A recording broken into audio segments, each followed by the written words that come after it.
오늘은 최근 며칠간 고공행진 중인 테슬라 주가 이야기를 먼저 해보려고 합니다. 사실 일론 머스크는 이번 미국 대선에서 트럼프 전 대통령이 재선에 성공할 거라 예측하며 그를 공개적으로 지지했습니다. 많은 전문가들이 정치적 리스크를 우려했지만 일론 머스크의 선택은 오히려 적중했죠. 트럼프가 당선되자마자 테슬라 주가는 연일 상승세를 이어가며 투자자들의 주목을 받고 있습니다. 그런데 여기서 반전이 있습니다. 바로 중국의 전기차 기업 비아디가 최근 매출에서 테슬라를 앞지른 건데요. 테슬라가 트럼프 당선 효과를 등에 업고 달리는 동안 비아디는 조용히 시장 점유율을 늘려가고 있었던 거죠. 어떻게 비아디가 테슬라를 앞지를 수 있었던 걸까요? 중국 전기차 제조사 비아디는 판매량이나 매출 규모 면에서 대체로 테슬라에 이은 2위로 평가받아 왔습니다. 전기차 판매량을 기준으로 따지면 가끔 비아디가 테슬라보다 더 많은 차량을 판매한 적은 있지만 테슬라에 비해 대체로 저렴한 차량을 판매하기 때문에 매출 면에서는 상대가 되지 않았습니다. 그런데 올해 3분기에 비아디의 매출이 테슬라를 넘어섰습니다. 분기 기준으로 비아디가 테슬라보다 더 많은 매출을 올린 건 이번이 처음인데요.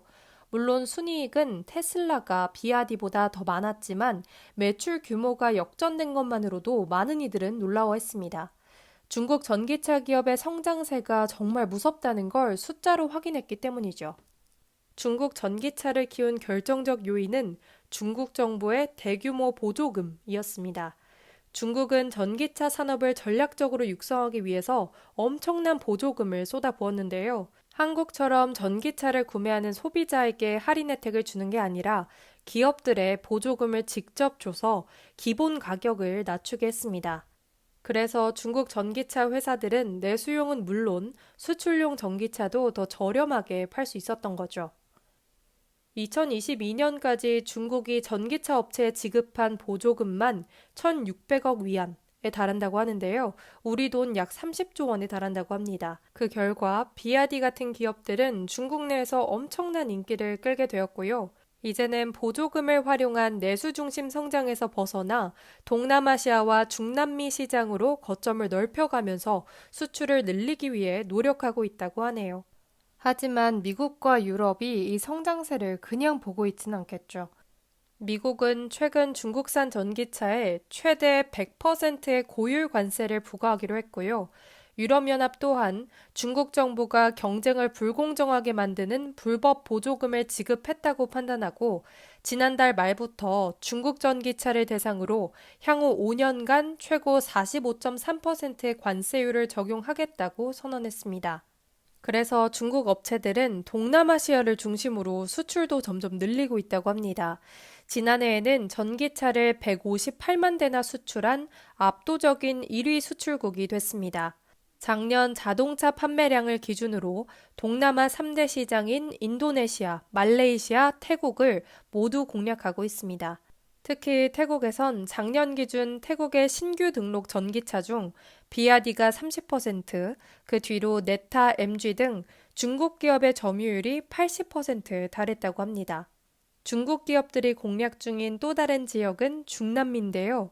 미국과 지리적으로 가까워서 대체로 미국 기업들이 많이 진출해 있던 중남미 시장에도 최근 들어서는 중국 전기차 기업들이 밀려들고 있다고 합니다. 왕천포 회장은 일찌감치 전기차로 세계 1위라는 목표를 세웠습니다. 세상은 그를 조롱했지만 고집스럽게도 기술 개발에 매달리는데요. 그렇게 결국 전기차 시장의 성장이 주춤한 2024년에도 BYD는 놀라운 질주를 이어갔습니다.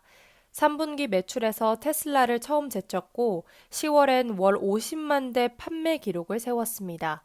지금까지 왕천포의 BYD는 일단 하겠다고 마음먹으면 기어코 해내는 기업이었는데요. 아직은 알 수 없지만 자율주행 기술에 1,000억 위안, 약 19조 3천만 원을 투자한다는 BYD의 발표는 업계를 긴장하게 합니다. 과연 전기차 시장의 주도권은 누구에게 돌아갈지, 그리고 이 거대한 흐름이 우리 삶에 어떤 변화를 가져올지 함께 지켜보시죠.